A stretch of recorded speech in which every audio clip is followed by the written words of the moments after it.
Graphic novels versus comic books. Let's talk about the differences. The most obvious difference between the two formats is the length, because with single issues, you're going to get anything from 21 to maybe 38 pages of content per issue, whereas with a graphic novel, you're getting hundreds upon hundreds of pages at times. Also, there's a pretty large price difference between the two formats. For your typical comic book, you're spending anywhere from $2 or $3.99 all the way up to maybe $8 or $9. And with a graphic novel, you could be spending anywhere from $10 to $15 all the way up to $60, $70, even $80, just depending on how the book is printed, the length of the book, all that kind of stuff. Also, with a graphic novel, you're getting a single standalone story most of the time. Whereas with single issue comics, these often leave off on a cliffhanger in order to get you to buy the next upcoming issue that fleshes the story out more, and it just kind of keeps on going in a continuous cycle like that. And again, with graphic novels, you're getting a more complete story in one package, a beginning, a middle, and an end.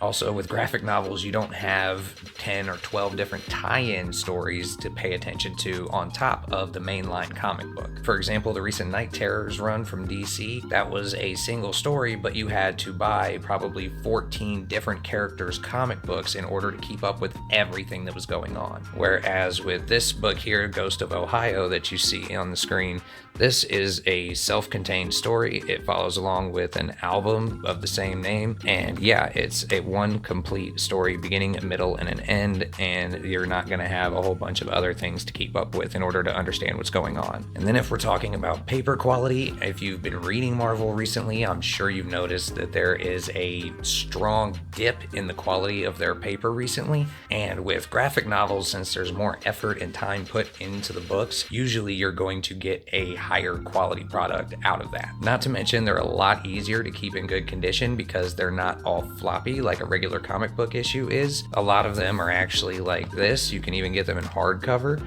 and that will actually make it to where it's a lot easier to maintain the condition of the book. So really, it just comes down to preference on what you want to do. Now, there's nothing wrong with preferring the single issues over the graphic novels. These are a great way to keep up with current storylines and current characters that's going on now. And if you don't want to have to buy like 15 to 20 of these a week to try and keep up with everything that's going on, these are probably your best bet. A graphic novel is going to be a fully contained story. It's going to come in all kinds of different sizes, so you can kind of tailor that to the size of your bookshelf as needed.